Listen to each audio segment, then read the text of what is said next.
Okay, Tito, people are about to hear us walk through the new DUPR algorithm, how it compares to the old one, why some of the changes were made, which everybody's so curious about with a lot of the criticism that has been out there in the general public.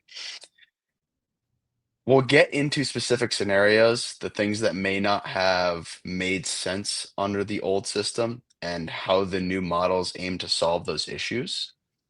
So, Tito, before we dive into the changes, can you give us a quick breakdown of how the old DUPR system worked and what's different with the new algorithm and what the actual problem was that DUPR was trying to solve? Perfect, 100%. And Alec, before we get to it, I also Yeah.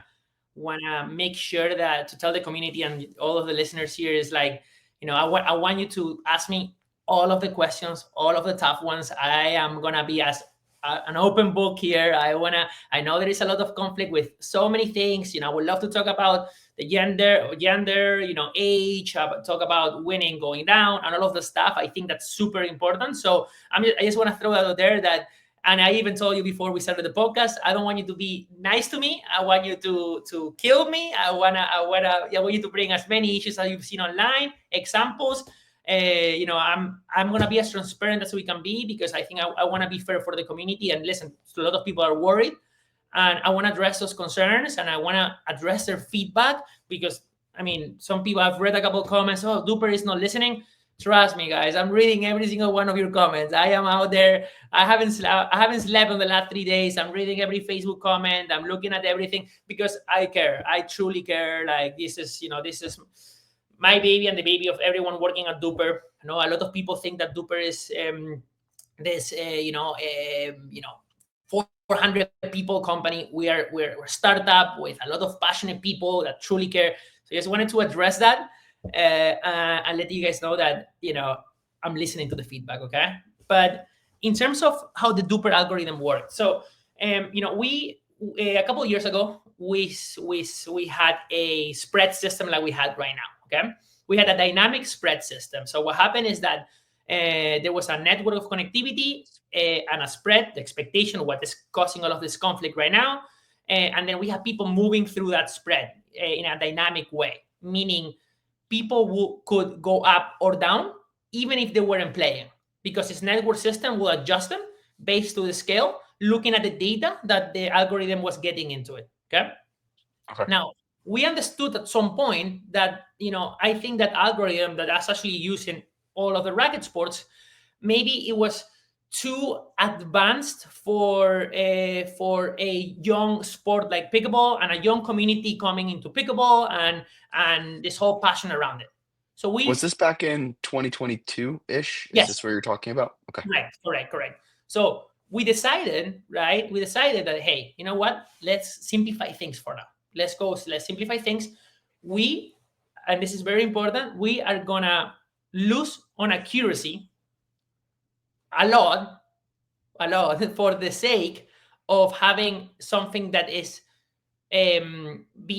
something that can be understood by a lot of people that are new to the analytics and data world. So let's go very simple. We're gonna go into an ELO system.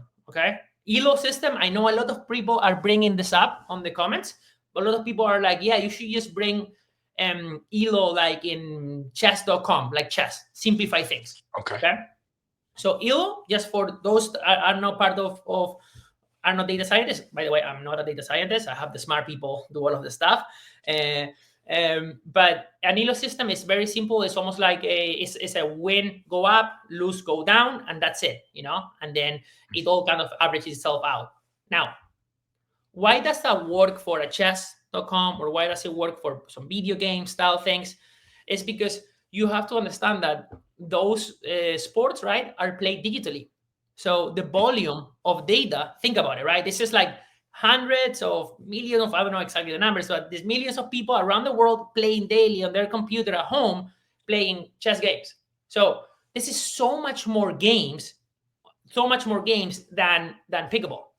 If we're lucky, we get 10 games from each player on DUPR, right? If we're lucky. So we don't have like 1,000 scores for every single player to be able to use an ELO system to get information. So the issue that started to happen is that the ELO was starting to create polarizing situations, right? We started to have, What does ELO stand for, by the way? honestly, I don't know exactly the wording But it's behind just based off of ELO. wins and losses. It's just Wins and based on wins losses. and Yes, losses. yes, yes, yes, yes. Yeah, it's a common chess.com. For example, for those of you who play chess, it's common. And again, a lot of people. This has been named on the comments a lot. From I'm sure for people who play chess, some people who have a little bit of a data background, they bring that up. And hey, it's a fair statement. Again, the reason it doesn't work for us, and I'm going to explain now because we tried it, we tested, is that when you have a win-loss system alone, right? We're very dependable. We only have two data points, right? Who won, who lost. So the first day we launched that, and not a lot of people know this, actually, no one knows this. This is I'm going to reveal a company secret here. When we launched the first time, the very simple ELO system, it was MLP in San Clemente. Okay. Okay.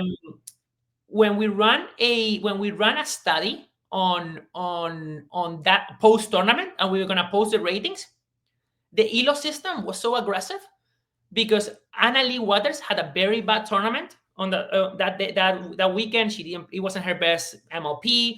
She didn't play well. So she was gonna go all the way from being number 1 in the world to being 15 in the world by DUPR after that tournament. Okay. Yeah. So when we looked at that, I remember perfectly. We're sitting down on a Sunday night after MLP. I am with the head of data at that time, sitting down. I'm looking at those numbers. I'm like, guys, if we publish this, we're gonna get demolished. This cannot go out to the world. We cannot show this. Okay, so we didn't. We use our old algo to calculate the pros. But I just wanted to give that example so people understand a little bit of the issues that we have. Okay, now we then decided that, hey, ELO doesn't work. It just doesn't work. It's just not going to be the system to be able to do this because, we just don't have enough data for things to average out, and people are going to go from 1 to 2, and even at the pro world and even at the amateur world. Let's do an ELO system, including points, like point impact. Okay. So you will go up according to through the expectation on how. So you will go up, and the points that you score on that game will have an impact on how much you will go up. So there was an So expectation component there, but you could never go down on a win, and you could never go up on a loss. So to give reference, and this is moving to where the new algorithm is now, is like if I'm supposed to win a match 11-7, but I end up winning the match 11-9, I am not meeting the expectation of the algorithm. Is that correct?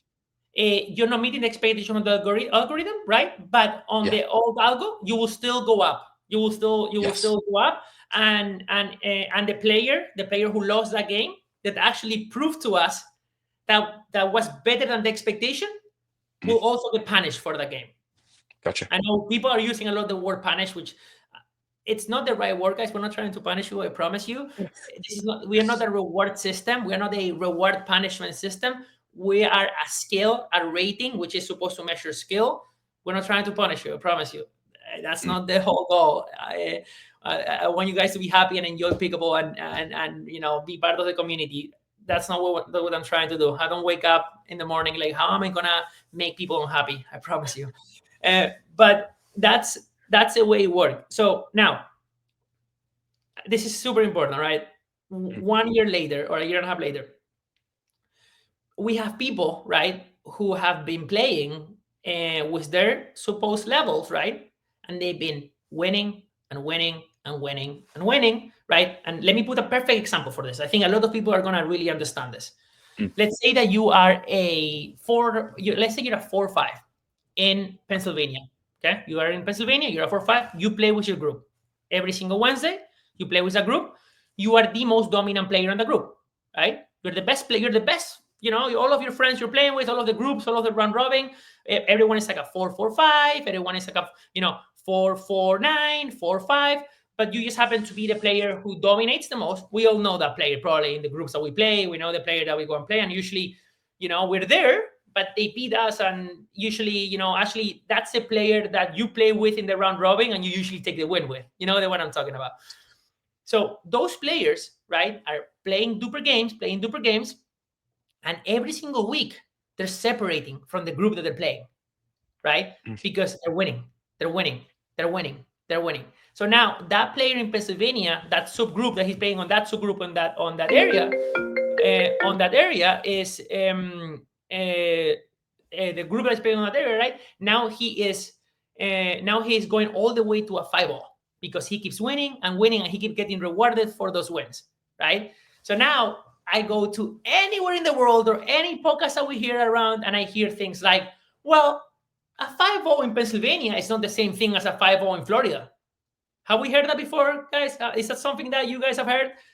So Yeah. now, is that the right thing for a rating? Shouldn't a rating be the representation of everyone's level? Shouldn't a 5-0 be like the standard across the board, right? So we're looking at that happening, guys, all over the place, all over. Like, we're looking at that like it's just that we have a crazy inflation problem in every single subgroup.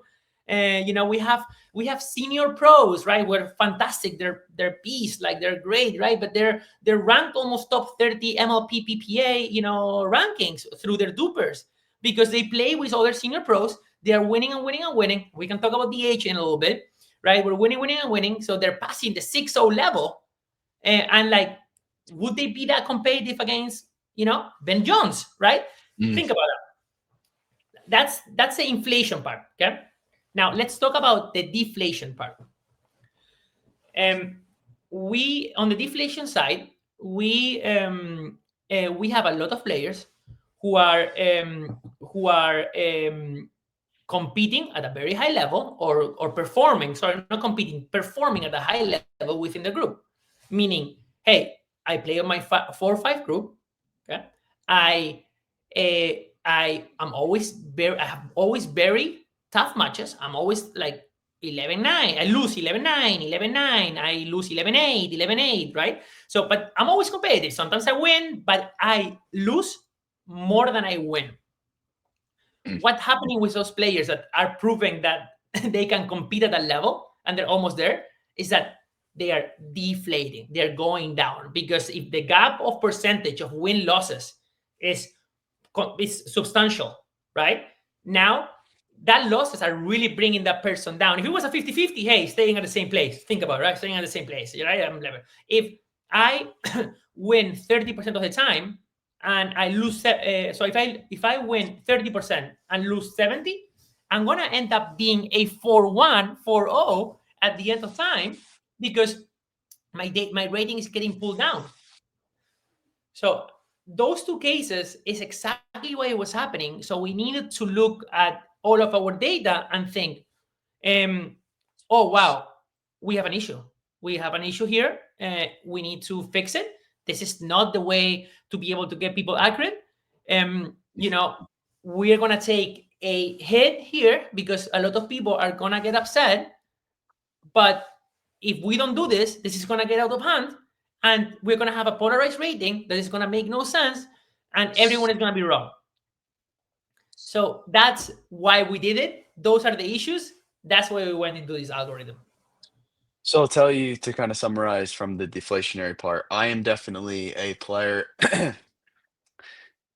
I kind of wish I was on the other side for this conversation. However, I'm definitely a player that has been the person who always is in tight matches, but just can't seem to get on the W side.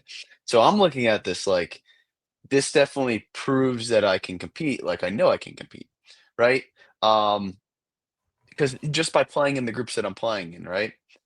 Which makes a lot of sense. On the other half, what I'm alluding to is I think there is two pieces of the tournament play or the duper play that is a little bit challenging.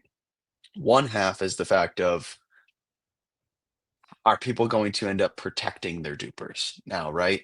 Either not playing or the other half of like always playing up, always playing into a category that you may not belong in because you're more rewarded for playing up in the system than playing down. I know those are some of the comments. I think the other question that I have, and then I'll let you go, is does the way that tournaments are run impact this a little bit? Meaning some tournaments are like 1 game to 11, win by 1. Some are some are to 15, right? Some are round robin, some are back draws. Like, it seems super challenging to be able to navigate 1 game to 11 when so much strategy is involved in that first game of trying to understand the other team. So, like, is the way that tournaments are actually set up and that variance make it challenging? No, I mean, listen, no, they don't. So I think Okay. this is a great question, and this is something that um it's it's funny. I was talking to someone. I'm gonna put an example, and this is the way I talk. But I was talking to someone yesterday, right? And I was like, "Whoa!" Like, I think that we used to preach so much the fact that every group, every club should be running, everything gatekeep by DUPR because it's going to be a better experience, because people are going to be level based, because Mm, it's going to be a better ecosystem, right? No one had ever done that before in any sport at that level that we have done it at the club level. In our minds, when we were proposing that, right? And it was like UP world, like, yeah, like this is amazing. Like, people are gonna be so happy. They're gonna play always with the right people. It's gonna be always level based play. Like, this is great. This is, of course, this is what happens when you are looking at the theory, right? You're looking at the theory. This is a hypothesis. This is gonna make in your head. This is gonna make the game better. And listen, man, I bought into that idea to the absolute extreme. I'm like, yeah, this is the only way to have a healthy sport, right? mm, So, and this is also because I'm a player. So I was going to the open place at the park, and I started to see that people were getting a little friction because this person shouldn't be in this group. I should this, this person is running this group. That person is too strong. Like, all of this gray world that 2020, 2021 we all loved, we know that went away, and people were like, well, I want to be with better players. I want to play with a select group, so on. So by doing that, and I think very successfully, and with clubs that do it to a great job, right?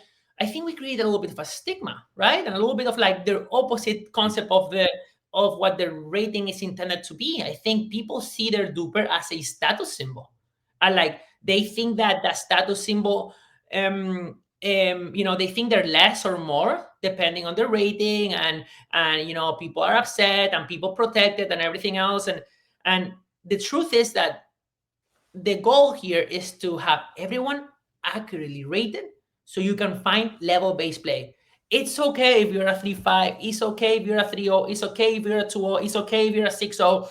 This is not about a status, it's about, where are you in your journey, you know, mm. and where can you find other people that are at the same stage in your journey so you can play, get better, or not, or just have fun experiences and play at that level.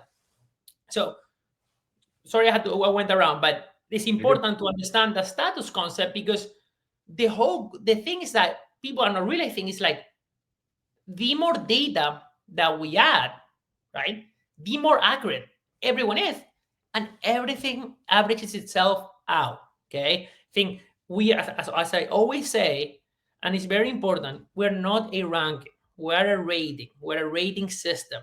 Rankings, right? You go up the ladder system. Your Mm, goal is to be number one. That's not our goal. You're not supposed to go. Our goal is to look at the information that we have from Alec Martone and be like, awesome, I have 100 games from Alec. And Alec is, from all of these games and all of this data and all of this information, this is the average, and this is who he is looking at all of that match data, right?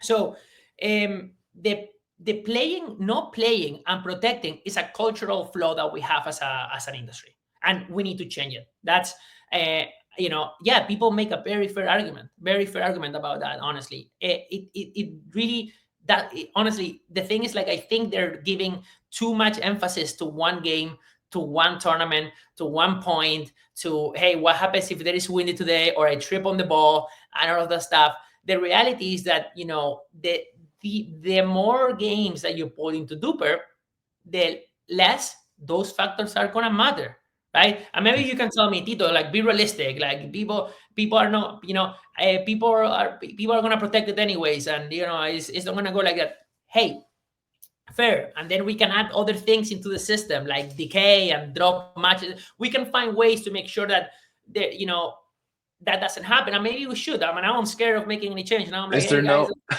is there no decay right now? Is there no decay at so all right now? so there is decay on your reliability, which impacts how much your next game will move, right? So Okay. it's forward moving decay, if that makes sense. And for again, let me go back in terms of decay so people understand. Mm, Back in the day, we had our system drop matches after a certain time. So, for example, every match from a year ago starts dropping and stops counting for your rating. So now your rating, you will lose that win. So you will lose information. So you could go down, you could go up, depending on how you've been performing, right? The good mm, thing is that help us get the rating to the highest level of accuracy as well.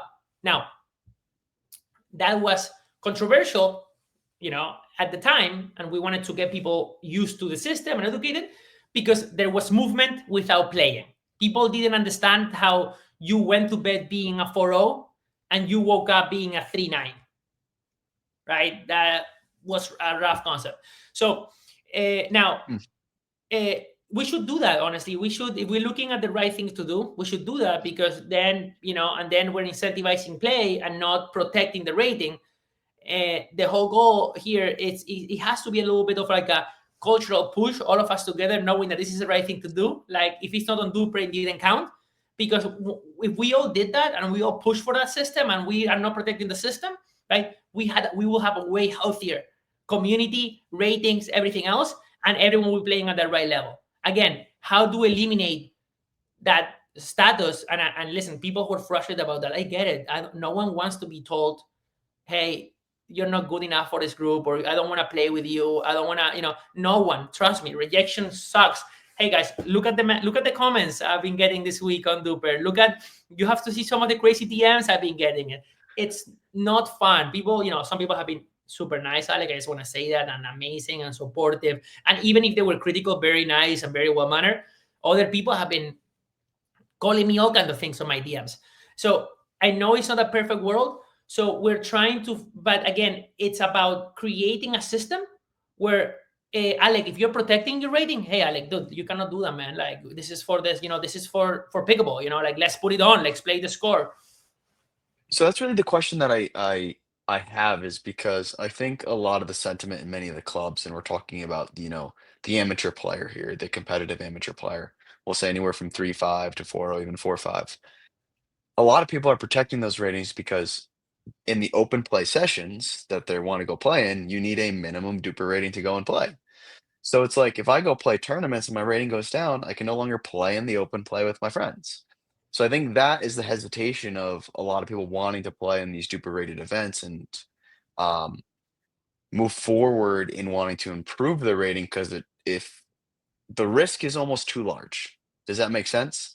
So Make so with the new algorithm, the question I want to ask is, do you believe it's minimizing that risk? Like, do you believe it's ultimately better for the players and the growth of pickleball as a whole? 100%, right? Because a lot of it's 100% the right thing to do. And let me ask you, like the inflation and deflation of the current algo is just creating a wrong reality, right? It's creating people being able to go playing into a 5 group, or maybe there shouldn't be in a 5 group, and people going down, like your example that you were explaining, like they are Yeah. overperforming, not being allowed on that group right now because of every if there is protection of the rating, we have to think like both systems have their negatives and positive to that way. Mm, The current you, for example, have been one of the people that have been screwed by the old system. And honestly, there's a lot of people who have, and you should be pissed with the old algo and all of the stuff, right? So that's my whole point. Like we see only like kind of one-sided. This whole argument is very one-sided to the people who maybe were benefited from the old algorithm, and it's tough. So our mission, Alec, and this is, our mission is to be the most accurate rating that we can be. If So to summarize, not to cut you off too much, Tito, yeah, just for our audience a little bit, what we're really getting at is that I'll say the old algo, meaning between 2022 to 2024, the win-loss determined algo is almost not accurate enough. It's not giving you enough data for each player. Is that really what we're summarizing it as? So therefore, the gap in inflation and deflation. So some people are seeing the rating way higher than their actual play, and some are seeing the rating way lower than actual play. The gap is just too big. It's not accurate enough. Is that really what we're getting at? exactly, Alec. And this is listen. I was talking. I put myself out there this last couple of days. I think all my team is telling me, and my family, and everyone is telling me, like, dude, like, chill. Like, you shouldn't be talking to absolutely everyone. And I have been talking to everyone who's been critical. And I spoke to someone. She has a podcast, actually, Pickleball Obsession. She's great. Mm, And I spoke to her. She was being very critical about DUPR, because she always felt like her rating wasn't accurate. And then I looked at her exact rating, and I was like, "Hey, you're right. You are deflated. You're rated way lower than you're supposed to be. You mm. are actually a 4.0. You're actually a 4.0. You should be playing at that level. The issue that we're having is that you go deflated through the time. So that polarizing wave, right, was gonna keep going, right, and that's why we need to change it. So I think, um, again, that's the question. Like, hey, do we keep this lie? Do we keep this lie of that's going on, Mm. or do we fix it and go to the right place? So now so I think I'm gonna put myself in the player shoes here because I'm a player myself, right? Um, I think the biggest challenge is knowing where the gap is between pro pickleball and amateur pickleball is you don't always have a 2 out of 3 match, right? Often, I think a lot of the criticism has been like that first match, you sometimes are using it to learn a lot about your opponents, where you may be giving away points, right? You may be checking in on things or checking their strengths and weaknesses, where those points you're saying don't really matter that much because you're using it for information to absorb. In the new algorithm, the challenging part of that is you can't give away any points, right? Depending on the expectation that it needs to be met. So, with that being said, do you see a flaw in that at all? Or do you believe that over the extended period of time, it's just the fact that, hey, we haven't been playing it long enough. Over the extended period of time, it's really going to be apples and oranges. It's going to weigh itself out.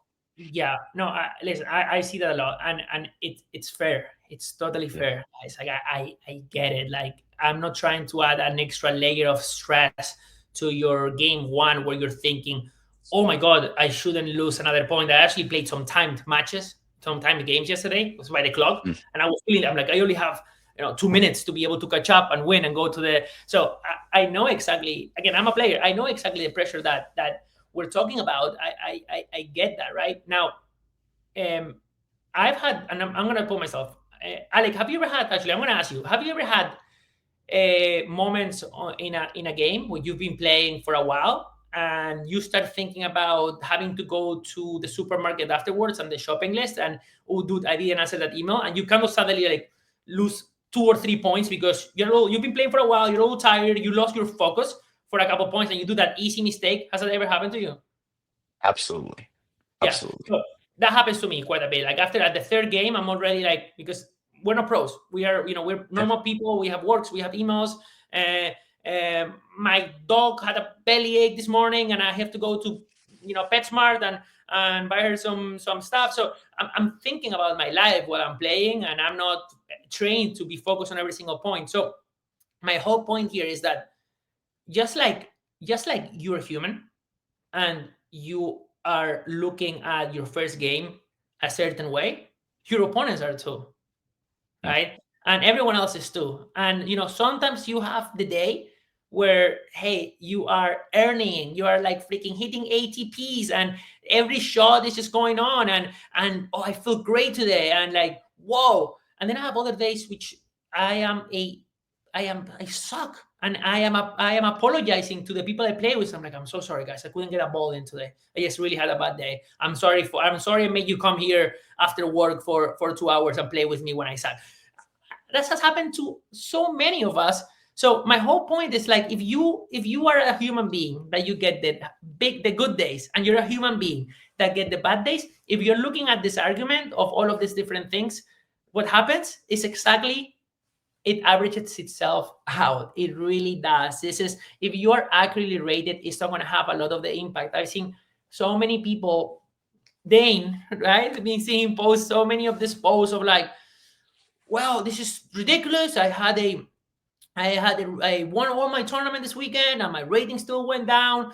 And then we go and looked at some of the games, and people have low reliability and they went down like 0.001, which, like, listen, I can, if you guys want, I can take off the last decimal so you don't see it, so no one is getting hurt for that decimal. It's to the 1000th place. 1000th place. That might go up on the next game again. You move to 0.001. I promise you, it's really not that big of an impact. And hey, maybe that's a thing. I just hide the last decimal and I say no one sees that, so no one gets their feelings hurt because they went down a little bit. So that this is the big thing. It's, we're humans. Good days, bad days, windy days, bad paddle, bad ball, gray day. And if we keep playing, it comes to a place where it's gonna find your level. And if you are, if not, it's because you're not in the right place. Mm. I wanted to comment and tailor in on, and in our longer length conversation that's coming up after this, we get into that. Let's brief though on the importance of reliability. And the reason that I'm asking that is because I know it's not only me who looks at that. And granted, my reliability, because I've been playing a bunch of matches, is higher. However, I think it's highly overlooked. Like, I think the general consensus is that nobody even really pays attention to reliability or even knows what it is. And I think that's also stemming from the club side of things. It's like, in order to get into those groups, there's not a reliability requirement, there's just a rating requirement. So, like, why is reliability actually so important in this conversation? Because it seems like that's the key piece here that a lot of people are missing. Yes, 100%. That is so important, and thank you for bringing that up. Reliability, for those of you who know, is the confidence that we have in your rating, right? It's a scale from 0 to 100. 100 being we know we have enough data to know who you are. 0 to we have absolutely no value or no information on who you are, right? So this is, I'm telling you, because a lot of the Facebook comments I've seen and Instagram comments are showing games with people with almost no reliability, like zero reliability. So this is very important. Okay, so the confidence on us knowing who you are also impacts how much your rating is going to move, and variables, right? Because if someone comes and play, Alec, and we have one game for that person, unfortunately, we're not a magic company. We don't have enough data to know who you are as a pickleball player. So What we is enough data though? Like, if we were to define what enough data is, what would be enough data for a player? so listen. It depends, right? Because there's a couple of factors that go into reliability. How often are you playing? When was the last time you played? Recency is one of the important ones. Okay. Who are you playing with? It's an important one, right? Because if you're playing against another person who also doesn't have a rating, how do we know your matchup on the scale, right? Think about it. If we're four players and go and play against each other, and we haven't played a game with anyone else in the system, we just don't have a scale to measure you with and know where you compare. So all of those factors go into reliability. So we're looking at recency, who you're playing against, who your partner is. So what other data components to be able to create a connected system that is able to tell us to a confidence level, right? Who you are, looking at all of these components. Okay, so it's not just points, guys. It's not Yeah. just points. It's just looking at so much more than points. So, now you're completely right, and this is another flaw on what you said before, culturally, of trying to protect my rating. People think that they reach that number, I get to that open play now, and now I don't have to play anymore, right? The problem is that reliability should be as important as your rating. Why? Because a 5.0 with one reliability is meaningless. It doesn't mean anything. It just has no Mm. value. It doesn't mean you're a 5.0 because it just means that from some data that we had in the past, right, or from your first game, we have you. That's where we have you right now. So if all of the open plays will also look at reliability, we will create a culture where you need to maintain your reliability. You need to keep adding information to the system so we're able to rate you well, right? So it's the only way to trust the rating. And also, this is very important because if not, listen, we can take away reliability and say we're only going to give you a number if you have 20 games in the last 6 months. I was just going to ask that. Yeah, but What's the downfall in doing it that way? so listen, man. I think engagement. I think emotions. I think emotions are important. I think a lot of the different things is that um we are being sensitive, guys, to the ways that you're feeling. Like we get it. Like if you feel like you're playing at the 5.0, you know, um we're sensitive to that. Now again, like if let's say we did that and now we took away the ratings of all of these people The that haven't played reliability rating. in the last 6 months. I say like everyone who hasn't played in the last 6 months, the rating disappears. I mean, I'll have Dane kill me online. We have no, I'm just kidding, but we again it's tough because it's meaningful because people care, right? So we're and we acknowledge that. So the decisions that we're making, it's accuracy, which we just did, but also we're being careful to make sure that we understand that we're an app which is consumer based, right? Which we need to keep people excited, engaged, and finding ways. So it's balance, and listen, it's a difficult balance. It's a very complex problem to solve, and it's gonna take time. And like, listen, if I had the buyout of everyone in the community right now, I will go to the most accurate way possible tomorrow. I will be radical and I would be like, hey, decay, hey, matches drop after this, hey, you lose your rating after 6 months, hey, all of these factors go. Like, I would do that tomorrow and then I will have the most accurate rating possible. Now, Mm. as you said, we're not all Ben Jones, we're not Anna Leigh, we're also amateurs, we all have lives, we all have. I have a hip injury right now, and maybe I cannot play for 6 months, and I feel like it's unfair that because I had a hip injury, now I'm gonna lose all the work that I put for the last 3 years because I had a hip injury. So we're being human about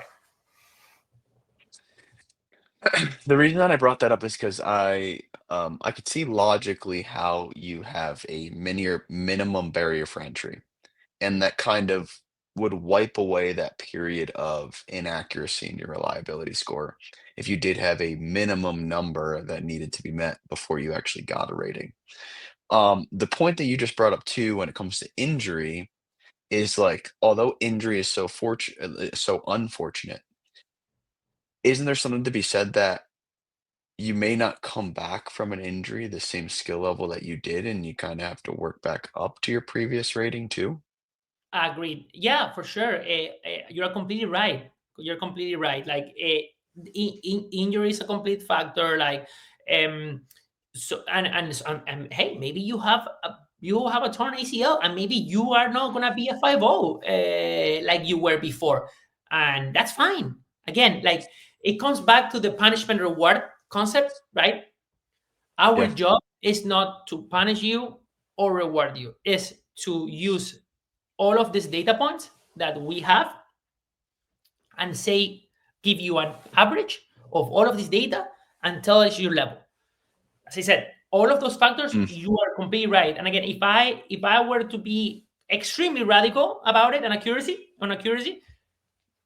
hey, like you lost your rating, you haven't played. I just, it's not even about losing your rating, right? It's not even about that. It's just like I just not cannot tell you with a certainty what your level is after not receiving information from you for six Mm. months.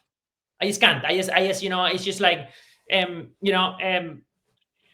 like calling your doctor and asking them how healthy you are but you haven't done a blood test in the last 5 years. Like, hey, like at 25, you were great. Like you were fantastic. Like I just don't know. And I like, well, like I actually, doctor, I want you to keep the same results for almost 25, and I want you, and those are the ones that I'm gonna use for now on. That was a perfect cholesterol level.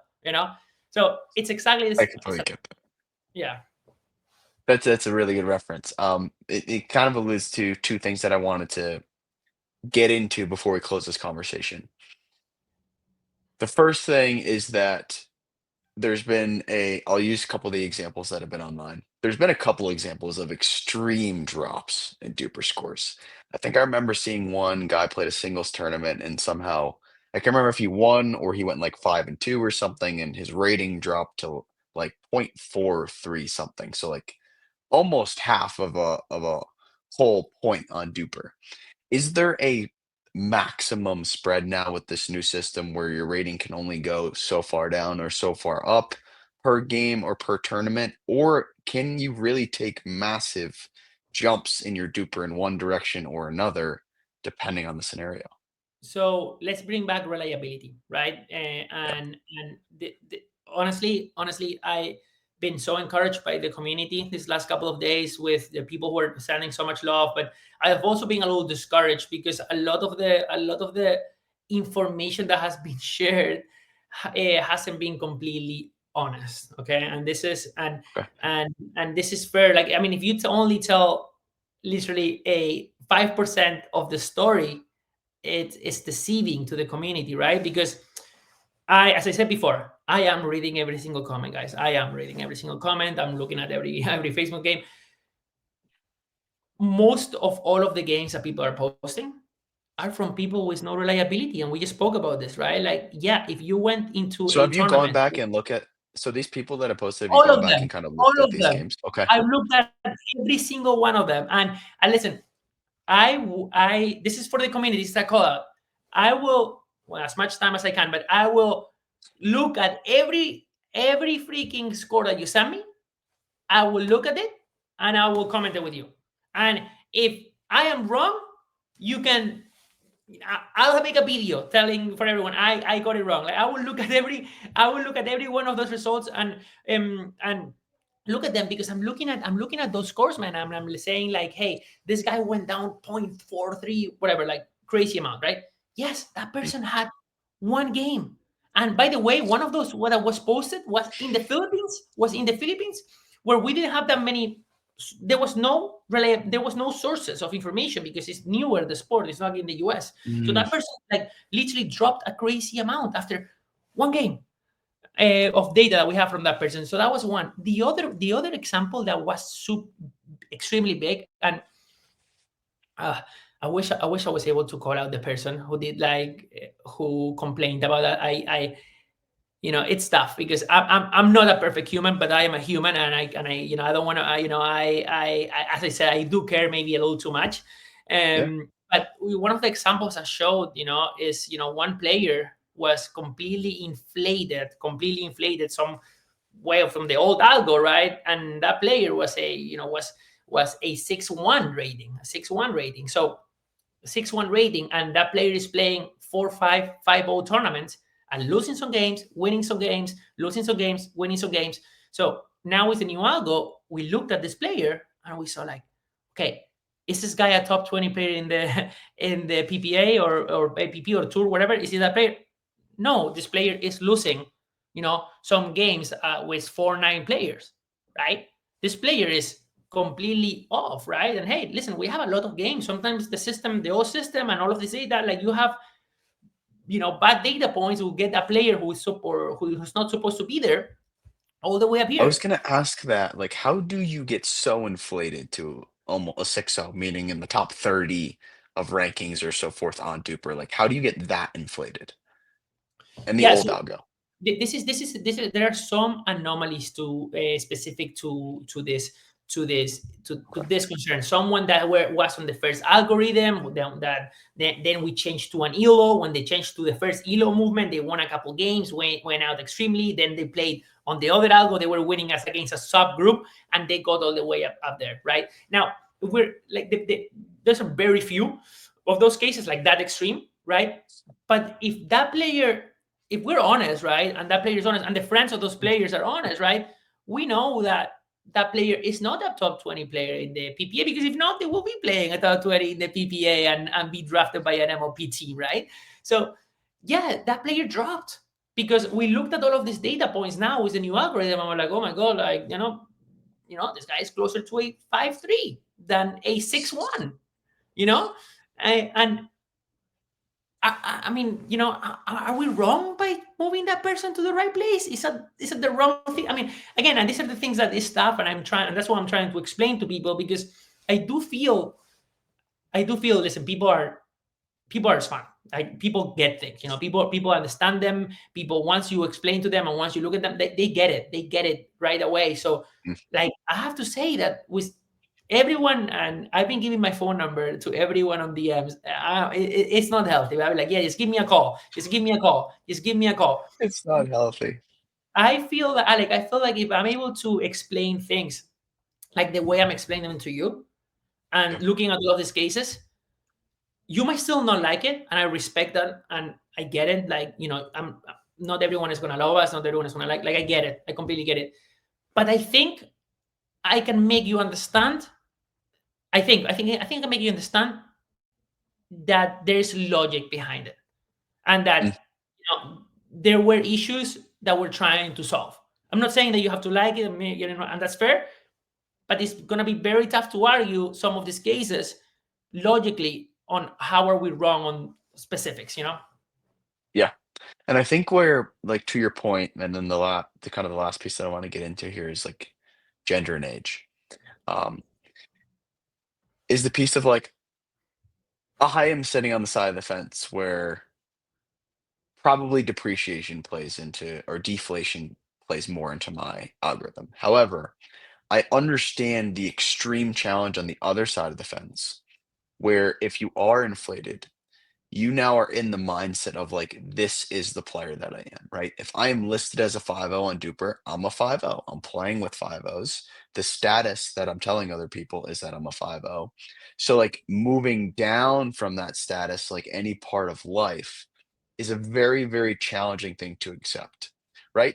I also, you could reference it like a general stock market, right? It's very challenging after seeing your portfolio to be way inflated with a bull run of a market to then get leveled out somewhere in between, right? So I understand and sympathize with that half of the population that now Agree. has to accept that the rating may have been higher than what it should have been. The last piece of this that was talked about a lot and was a big hope going into the new algorithm, I would say, is this gap between gender and ages and how that actually plays into the new algorithm. So, is there now in the new algorithm a way that it's accounting for gender and age? Is there a variance there, or like how does that actually play a role in the new structure versus the old structure? Yeah. So listen, this is you hit it. Like, I get it, man. Like, if I am a 5-0, I don't ever want to go down for 5-0. Like, I get it. I listen, I get it. Like, and again, I've seen a couple of the comments. I saw, again, Dane saying online on Facebook that, hey, like, your data scientists, yeah, they're great at math, but they don't play pickleball. Hey, like, our data scientist Sarah, she is a two-time college national championship. She is I think she's a 5049 duper, 100% reliability, completely involved in the community, and one of the most passionate people about duper ever. She is looking at this. She is, you know, honestly, it's been a hard week for her as well, because she cares so much about this community, and she's so engaged in this community that she's seeing all of the stuff. She's a PhD, by the way. We're not talking about someone she's a genius. She's amazing. She's a good human being, right? Who's wrote this and done this. So, I just wanted to clarify that, because I think it's important to understand that the people behind this, I really care. Mm. But I know it's tough. I know it's tough for people to understand. And we have all of the data points from age, and we're going to add something called sub scores, right? Where you're going to be able to see how you Okay. compare with other people from, in mixed doubles. You're going to have, what will That's you called rate? that's called soft scores. Sub scores, yeah. Now, Okay. I'm going to explain why. Okay. Sub scores, right? You're going to be able to compare what your rating in Okay. singles makes doubles, like maybe age, sorry, not maybe, age groups, gender, and all of that different stuff, right? And we are going to add that into the platform. And again, we need to make the change first, because now we need to get that data with the new algorithm, and it's forward moving, the new algorithm now. So now we need to collect all of the data to be able to get all of the sub scores to be able to offer them, and those are coming out, and we're going to give them to the community. Now, DUPR is a universal, by the way, this is our name, right? Dynamic Universal Pickleball Rating. The ultimate goal is to put people on the same scale, so we can all speak the same language, right? And this is very important too. It's our ethos. It's literally our ethos as a company, right? So we put everyone on the same scale. Now, if you think about level as just as like it is, like level, right? A 5-0, it just means that you're a 5-0, right? You're a 5-0 at 60, at 70, at 80, at 20, or at 30. It's just the definition of how you are competing from the data that we have, right? That's what it means. That's what it means. Now, we come back to the status part of it, right? And we say like, well, DUPR sucks because, like it's not the same being 60, being playing against 30. For sure, we're not denying that. That's not a debate. Like, but listen, I am 32 years old. I play with 5-0s who are 60, and the 5-0s, and they kick my butt. They do. There are 60-year-olds. ass kicked too. Those exist. Yeah. Those exist, right? Like, there's 70-year-olds that are up there as well. They exist. This is like, it's not something that is like unseen or something like that, right? Like, so we have those examples. So if we have those examples and we're looking at those numbers and those reference, right? Like a 5-0 should be a 5-0. And like, if you are 60, right? And you are playing against a 30-year-old and you are not at that level, and both of you are 5-0s, you might not be a 5-0 anymore, and maybe you don't have that reaction anymore. You don't have, like, all of the arguments that I've seen online are completely fair. Completely, I agree 100% with you, and I get it. Like, I have a hip injury right now. Do I think I am as explosive and as athletic as I am without the hip injury? No. I mean, yesterday I looked horrible on the court. I literally couldn't move, So I get it that there are differences in all of the stuff, and we shouldn't punish you for that. But the big thing here is that it's not punishment. Like, we need to change the culture a little bit, and I hope people are not going to be like, "Who are you to say that we need to change?" But we need to understand that it's okay not to be a 5-0 anymore and be a 4-5. And hey, it's okay not to be a 4-5 and It's a be big ask. Sorry? I said that's a big ask for people to accept. I know that, right? Because we're changing accuracy to emotion, right? It's accuracy versus emotion, right? And our job is to give you an accurate representation of who you're on the pickleball court. So hey, listen, we talk about the organizers, right? So if we start dividing everything by subgroups, who makes the right line? What is it? Is it 35 plus and then 55 plus? Or where is the right line for level? Or, what about the very athletic 55-year-old? Should they be categorized on the 35-year-old or on the 60-year-old, right? Or how many should we have a rating for you playing on the right side versus you playing on the left side? Or how about gender? Because gender is the other big topic right now. Yeah, of like the difference between male and female. Yeah, it comes back to level. It comes back to exactly the same thing. Like, level is level, right? And again, that's where we're gonna add all of these ratings, right? So let's go a little deeper on gender. I play with female players who are 5'1", 5'2", 5'3". They kick my butt. Like, listen, I am an athletic guy. Like, I play college tennis, mediocre tennis player, but I trained. I trained like a professional. I wasn't one. I do Ironmans. I run. I go to the gym. Like, I cannot be. I think I can. There's few people at 32 that are like doing as much athletic stuff as I am, right? And then I jump on a court with someone, a female who is a 5'2", and she kicks my butt. She does. So, and if she doesn't, she's inflated. She's not on the right place in the scale, right? And that's the whole argument that I'm trying So to how does that come together to the piece that I'm putting together? Because I agree with you in my opinion here. However, I think the gap is now when you move from gender double separated from male and female to now the mixed category, where it gets a little bit weird, that right? is So honestly, you are that is, and in full honesty, that's yeah. the toughest category for us. It's so tough, and people are so right, and that's why we will add those subcategories. So you are gonna have your mix rating on the subcategory. We're gonna add, like, literally, you're gonna have that. You're gonna be able to see that, and in so many other, and we're gonna add all of this because people want to see it. People want to see how they compare with other people 6 years old and all of this different stuff. So we're gonna add all of those data points into the sub, so everyone, and listen, people can use that for tournaments now. We're gonna make it in a Mm, way that organizers, if they want to do it at you know, at a 55 plus tournament, they're able to use the sub scores and everything else. So like what we're saying is like, hey, there is this language which is DUPR, your DUPR, which is universal. We can go to any club in the world and say I'm a 3-5, and people know what that means, yeah. right? So it's relatable. Everyone knows what it is, and then we're gonna have the sub score, so you're able to look at all of those data points, how you compare everything else, right? Um, and that's the way we're gonna do it. Okay, so mix is a tough one. Mix is a tough one, but there is also a piece of data that people don't know, and I wanted to Mm, throw out here. 20%, by the way, and this is important. We have 8 million games, guys. 8 million. Okay, so we have a lot of data.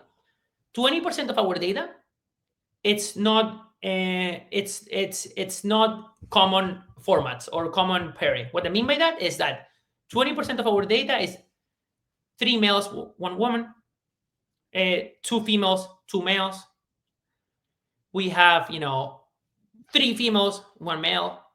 We mm, have 20% is games between genders. So we do mm. have, if you think about that, right, on 8 million games, we do have a bunch of data to be able to make a fair statement on level looking at stuff. And then we have all of the community aspect looking at. So we're looking at things in a way that is smart. And listen, funny enough, I I would love to do a battle of the ages and battle of the sexes, by level. Like I would love to actually, I'll invite Dane to come and play and play on all of those as well. Because listen, Dane, and I just want to say it because he's talking and representing a group of the community that is very upset with us, and he's voicing their concerns, right? So that's why I'm mentioning him, because he's kind of the It's last been couple very of days vocal. in It's been very social, he's been vocal. very vocal, and he's been kind of like the voice of putting all of the stuff. And I tried to go on a conversation with him. It didn't work out, but yeah. So we're looking at all of those matches. So I would love to get those games going. Like let's test Mm. it.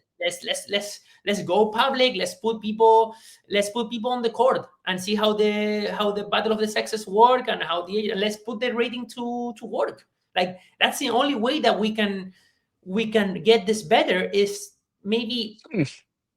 data driven, less emotional. So I'm gonna be honest with you. I think that is a tremendous idea that you may have to toy with, which is how do we take games live? And maybe you're already toying with this behind the scenes, but how do I take a game live and actually allow people to see the way that it moves depending on the outcomes? So, That's coming. That's coming like in the next couple of okay, weeks. So it's coming. Yeah, yeah, awesome. yeah, Awesome. Because I think that is such a visual representation, right? It's right in front of you. yeah, Understanding of exactly what happens when you play a game. Because I think that's the gap right now is, and what you guys tried to do is simplify it so it's easily understood. But now moving forward, it gets more complex. So it's not as understood in if I have this certain score outcome, here's what's going to happen to my rating. You're almost kind of just waiting for it to happen.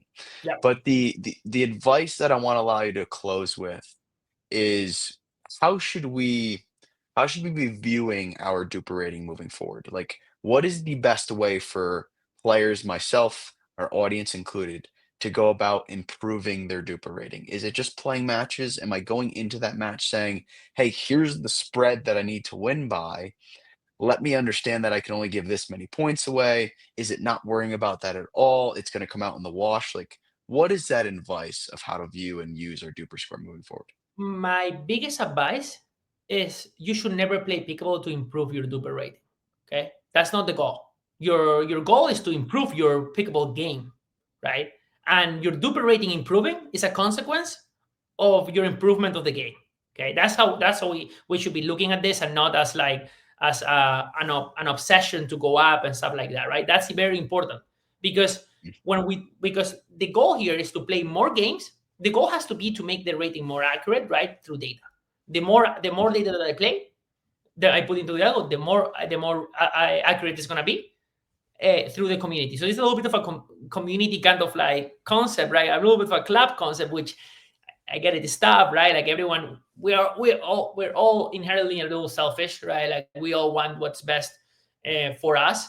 So I get that, but the whole goal here is if you wanna look at your rating the right and healthy way, it's a number that represents me in the court.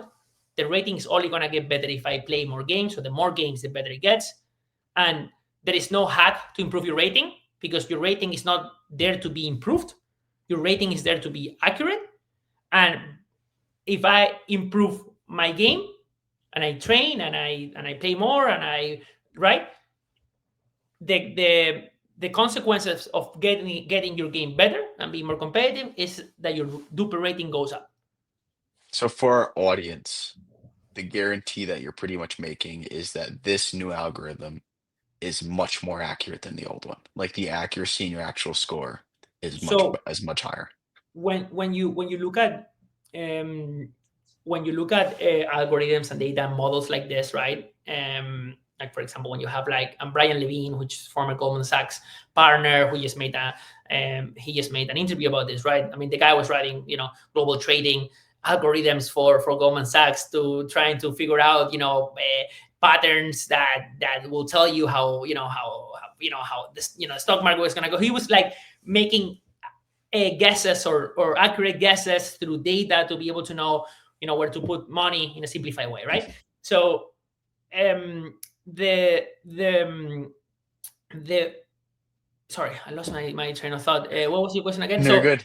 so I I wanted to know if you were guaranteeing that really the oh, new yes, yes, algorithm is more accurate than the old one. yes. When you're looking at what I was talking about, Ryan, right? When you're looking at that, the way they measure accuracy, right, is by predictability power, right? Predictability Mhm. power.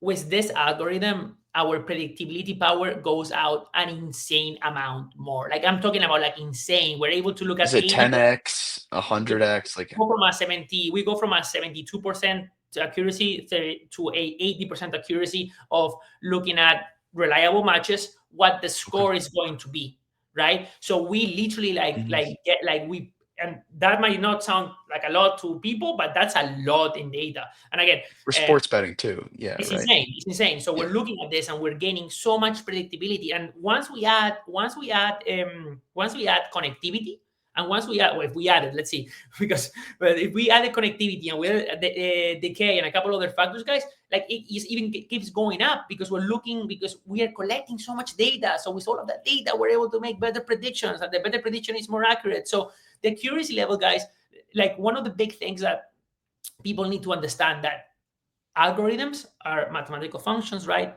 And I know people are like, hey, yeah, but other ratings, but this and that. You cannot have a accurate rating without data, and we are 8 million matches in front of everyone, and when it comes to algorithms. So there's going to be tweaking, there's going to be better versions, improvements, like every platform and every algorithm. But the most important thing is the more data that we add, right, the more accurate it's going to get. And that's a true secret sauce right there, right? I mean, Yeah. we're not discovering the wheel, we're not creating something crazy. We have very smart people looking at it and they're saying, hey, this is the most accurate version that we can put right now, right? And hey, like the iPhone, like, or any other thing, we're going to have a DUPR 2.3 and a DUPR 2.5 and a DUPR 2.6, because our job is to improve over time. So yes, it's way more accurate, way more accurate. This is a big thing for us. And it sounds like the sub ratings that you talked about a little bit there are going to give more clarity to the categories that people might want clarity in when you do talk about gender and age, et cetera. So I think people will be very, very excited for that. Um, but listen, Tito, thanks for jumping into the fire with me today. I know we went way over time, but I think it's very important for our audience, um, especially because um, I think so many people left a lot of criticism with the new algo coming out, but with so many things new that often happens, well, you can imagine with how frustrated people get with, a tight line call in a gold medal match. People are very passionate about their pickleball games today, which you don't blame them for, right? There's so much passion in the sport, which we all enjoy. But in all seriousness, I think that this conversation is exactly what helps the sport move forward, right? Your willingness to be super transparent and wanting to, besides coming on here and talking, other podcasts that you will be seen on, also talking about the new algorithm, which is going to be huge. For anybody that is sticking around still listening to this, we ended up going way over our time today, which is awesome. But there's a 2 hour conversation that Tito and I had about a month ago that is about to be released too. Whether it's attached to this or not, we're unsure yet. However, that dives even into more detail about how the algorithm was built, what DUPR's kind of forecasts are moving forward, where they're going, what they're implementing, etc. So you have now full 3 hours of Tito to dive into exactly everything DUPR between this conversation and the conversation that we had a month ago. So if that does not bring enough clarity, as I'm sure Tito will say right now, or us, like DM us, ask us your questions, be super honest, open about it. I will push those over to Tito. I'm sure Tito will do the same thing on his end as he's already doing. Listen, guys, I'm here. You can find me. You can send me a DM on Instagram. You can find me wherever you want, guys. I'm gonna respond. Give me if I don't respond in the same minute, I'm gonna respond in the hour. I promise. I hopefully I lower the rhythm of how fast I'm responding to people because I'm not gonna be able to keep it going. But the only reason why we're putting ourselves as much out here, me personally and some of the team members, is because we believe that we're doing the right thing. We care. If we didn't care, I wouldn't be here. I wouldn't put myself to scrutiny like the way I'm doing. And the other thing, the last message I wanted to leave with is like, listen, guys, this is the most beautiful sport in the world. We built something so freaking special, so unique, as the players, guys, like the players, like that we've been on the park and participating in this growth, that the whole world is talking about what we have built. This is so fantastic, this great community of people of different political views, ages, genders, playing together in the same court at 5 p.m. and having fun with each other. So let's make sure we're having good conversations, being nice to each other too, guys. Like, it's being the minority, but some people have been very mean on the DMs. Be nice to each other. I will talk to you. I'll give you a call. I will, jump on a conversation with you, your friend, your uncle, your cousin. I'm more than happy to be there. But let's make sure we're respectful, we're being nice, and we are communicating the right way. But love you all, and thank you for the attention here, Alec. You're absolutely welcome. And like I said, anybody still listening, we have a couple hours for you left of this conversation from a month ago. So go enjoy that. Okay, Tito, we will